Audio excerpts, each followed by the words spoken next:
ఒక్కసారి కొమ్మూరి గోల్డ్ కి కాల్ చేయండి. తాకట్లో ఉన్న మీ బంగారాన్ని విడిపించి మార్కెట్ ప్రైస్ కి వాళ్ళు కొనుక్కుని మిగతా డబ్బులు మీకు ఇచ్చేస్తారు. రైట్, బ్రేకింగ్ న్యూస్ చూస్తున్నాం మనం టీవీ స్క్రీన్ పై. మాచర్ల పరువు హత్య కేసు విచారణలో సంచలన విషయాలు వెలుగు చూస్తున్నాయి. ప్రేమ వివాహం చేసుకున్నందున కోపంతో కన్న తండ్రే కుమార్తె చౌడేశ్వరిని 23 ఏళ్ల అమ్మాయికి ఆ అమ్మాయిని హత్య చేసిన ఘటనలో ఒక పోలీస్ అధికారి పాత్ర ఉన్నట్లు తేలడం ఇప్పుడు తీవ్ర కలకలం రేపుతోంది. కూతురి ఆచూకీ కనిపెట్టి తమకు అప్పగిస్తే భారీగా డబ్బు ఇస్తామని ఆ అధికారికి మృతురాలి తండ్రి ఆఫర్ ఇచ్చినట్లు, ఆ మేరకు ఒప్పందం కుదుర్చుకున్నట్లు కూడా నిందితులు విచారణలో వెల్లడించారు. 2 విడతలుగా సదరు అధికారికి డబ్బులు కూడా ముట్ట చెప్పినట్లు సమాచారం. ప్రేమ వివాహం చేసుకున్న చౌడేశ్వరి నాగరాజు దంపతులు నరసరావుపేటలో కాజా అనే వ్యక్తి ఇంట్లో తలదాచుకున్నారు. వారి ఆచూకీ కోసం గాలించిన నరసరావుపేట రూరల్ పోలీసులు కాజాను విచారించడంతో విషయం బయటపడింది. వెంటనే మాచర్ల పోలీసులు అక్కడికి చేరుకొని జంటను అదుపులో తీసుకున్నారు. తాను మేజర్నని, భర్త నాగరాజుతోనే జీవిస్తానని చౌడేశ్వరి స్పష్టంగా చెప్పినప్పటికీ డీల్ కుదుర్చుకున్న అధికారి ఆమెను బలవంతంగా తల్లిదండ్రులకు అప్పగించారు. సో ఆ తర్వాతే ఆమె హత్యకు గురైంది. ఆశ్చర్యకరంగా చౌడేశ్వరి హత్యకు గురైన రోజు ఆ అధికారి సెలవులో ఉన్నారు. అయితే ఆ సీఏ ఉన్నారో ఆయన సెలవులో ఉన్నారు. అనంతరం పోస్ట్ మార్టం నివేదికను తారుమారు చేసేందుకు ప్రయత్నించారని, కానీ అది విఫలం కావడంతో ఈ దారుణం వెలుగులోకి వచ్చింది తెలుస్తుంది. నిజంగా ఆంధ్రప్రదేశ్లో సంచలనం క్రియేట్ చేసిన మాచర్ల చౌడేశ్వరి పరువు హత్య కేసులో విస్తుపోయే విషయాలు బయటకు వస్తున్నాయి. కన్న కూతురునే తండ్రి కిరాతకంగా చంపిన ఈ ఘటనలో ఒక పోలీస్ అధికారి కీలక పాత్ర పోషించారట. సో ప్రేమ పెళ్లి చేసుకున్న యువతి ఆచూకీ కనిపెట్టి ఆమెను తండ్రికి అప్పగించేందుకు సదరు అధికారి భారీ మొత్తంలో నగదు ఒప్పందం కుదుర్చుకున్నారు. పెద్ద డీల్ ఇది.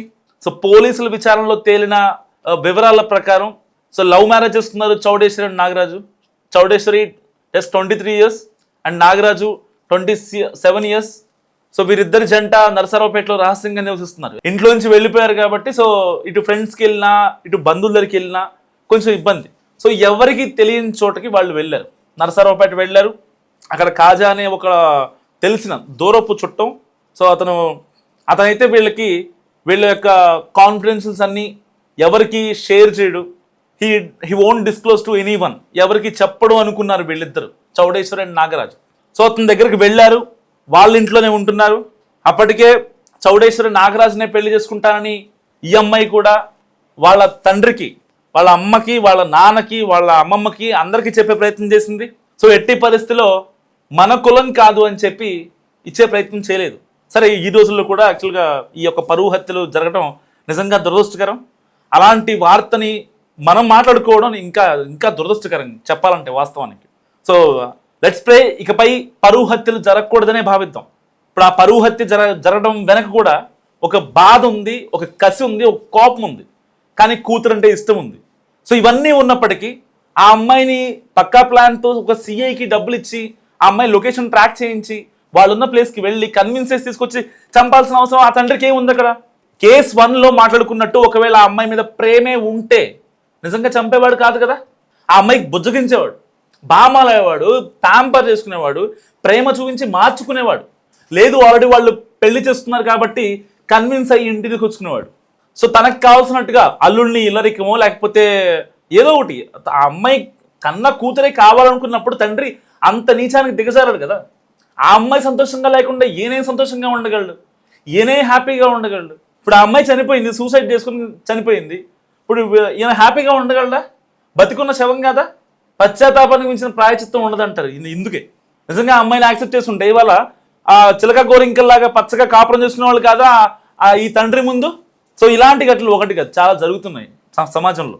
వాళ్ళు మా క్యాస్ట్ కాదని, వీళ్ళు మా క్యాస్ట్ కావాలని, లేకపోతే మా క్యాస్ట్లోకి, మా మతంలోకి మీరు రావాలని, ముస్లింలు అయితే ముస్లింలని, హిందువులను అయితే హిందువుల్ని, క్రిస్టియన్లు అయితే క్రిస్టియన్ని, ఇలాంటి పెళ్ళిళ్ళు చేసుకొని మీరు వస్తేనే మేము పెళ్లి చేసుకుంటాం.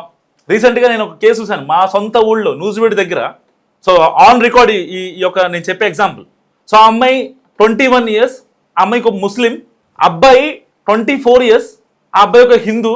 సో ఆ అమ్మాయిని స్టిల్ ఇప్పటికీ ఇబ్బంది పెడుతున్నారు.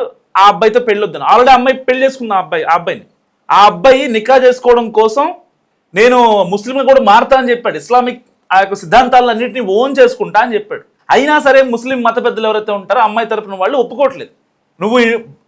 నిన్ను ఊర్లోంచి వెలేస్తాం కానీ ఆ అమ్మాయిని ఆ అబ్బాయితో కలవనివ్వమంటున్నారు. ఒకవేళ వెళ్ళిపోతే లైఫ్ లాంగ్ మీరు ఆ వాడి దగ్గరే ఉండండి, ఇక రాకండి ఊరికి అని అమ్మాయి వాళ్ళ అమ్మని, నాన్నని, వాళ్ళ బంధువుల్ని వాళ్ళకు ఒంటరిగా చేసేసి వాళ్ళని ఎంత ఇబ్బంది పెడుతున్నారు, రాచి రంపాన పెడుతున్నారు. సో ఇలాంటి సిచ్యువేషన్స్ చాలా జరుగుతున్నాయి. పరువు హత్యలు దేనికోసం? పరువు హత్యలు దేనికోసం చేసుకోవాలి? లైఫ్ లాంగ్ ఇప్పుడు ఇబ్బంది పడాలి. చౌడేశ్వర్ వాళ్ళ తండ్రి సుఖం లేదు, కంటి నిండా నిద్ర రాదు, కేసులు, కోర్టులు, గొడవలు, ఊళ్ళో వాళ్ళు చిట్లు, ఊళ్ళో వాళ్ళ చివాట్లు, ఒకటి కాదు రెండు కాదు. ఎందుకు బతికున్నానా అనిపిస్తుంది కొద్ది రోజుల తర్వాత. అంతా ఈ రప్చరం జరిగిన తర్వాత నిజంగా నా కూతురుంటే బాగుండేదే, రేపొద్దున మంచాన పడిన రోజు అనిపిస్తుంది. నిజంగా ఆ రోజు నా కూతురుంటే, ఆ కూతురిని నేను మంచి చూసుకుంటే, సరే చేసుకుంది, తీసుకొచ్చి మనకు లేదా ఆస్తి, నేను చూసుకుంటా వాడిని కూడా, నాగరాజుని కూడా నేనే చూసుకుంటా అని నిజంగా ఆ యొక్క తండ్రి, చౌడేశ్వర వాళ్ళ తండ్రి అనుకొని ఉంటే ఇవాళ ఈ మారణకాండ జరిగేదా? మస్తుగా కామెంట్ చేసే ప్రయత్నం చేయండి. నిజంగా చాలా మందిలో మార్పు రావాలి. మార్పు రావడం కోసమే మనం టీవీ ఉంది. పరువు హత్యలు అప్పుడెప్పుడో నల్గొండలో ఒక పరువు హత్య జరిగింది, దాని కాన్సిక్వెన్స్ ఇప్పటికీ జరుగుతూనే ఉన్నాయి. ప్రణయ్ హత్య, అమృత ప్రణయ్ దేశవ్యాప్తంగా సంచలనం క్రియేట్ చేసిన కేసు అది. అలాంటి హత్యలను చూసాం, ఇప్పుడు ఇలాంటి హత్యలను చూస్తున్నాం. అంటే ఏం మారింది? కాలం ఏం మారుతుంది? ఇంకా అవే కక్షలు, అవే కార్పణ్యాలు, అవే గొడవలు, అవే కొట్లాట్లు, కొట్టుకోవడాలు, తిట్టుకోవడాలు, నరుక్కోవడాలు, చంపుకోవడాలు. ఇంకా ఏం మారుతుంది? మీ ఊళ్ళో కూడా ఏదో ఉంటుంది కేసు. మస్తుగా కామెంట్ చేసే ప్రయత్నించండి, మీ ఊళ్ళో ఏం జరిగిందో ఇలాంటి పరువు హత్య గురించి. సో ఒకటి కాదు, రెండు కాదు, చాలా అంటే చాలా. నిజంగా ఆ అమ్మాయిని కనుక ఒకవేళ కన్న తండ్రే కాబట్టి, కన్న తండ్రి కన్న కూతుర్ని నిజంగా అసలు నువ్వు దూరం అవుతానంటే ఒప్పుకోడు.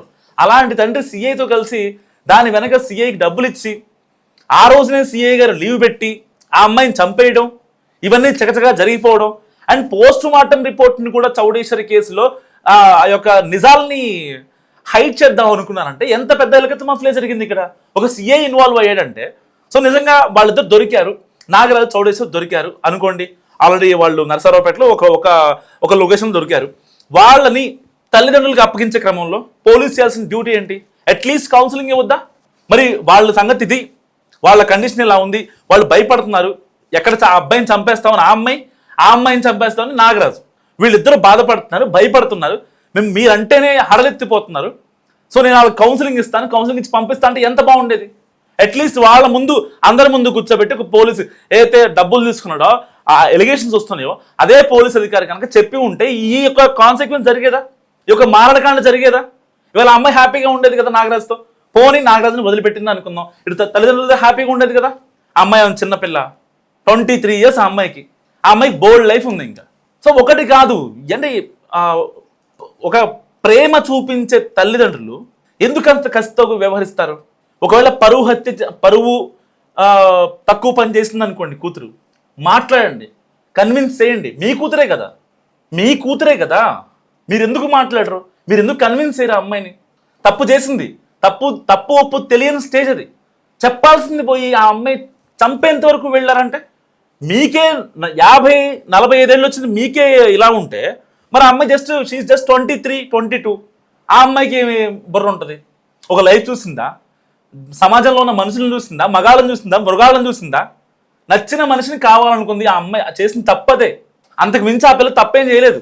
సరే, ఇంకా మిమ్మల్ని కన్విన్స్ చేయడానికి ఆ అమ్మాయి రెడీ అయింది, మాట్లాడదాం అనుకుంది, ఒప్పిద్దాం అనుకుంది. ఈవెన్ నాగరాజు వాళ్ళ ఇంట్లో కూడా మాట్లాడిన తర్వాతే ఈ పెళ్లికి సిద్ధం అనుకుంది. ఇంత మాట్లాడిన తర్వాత కూడా మరి తప్పెవరిది ఇక్కడ?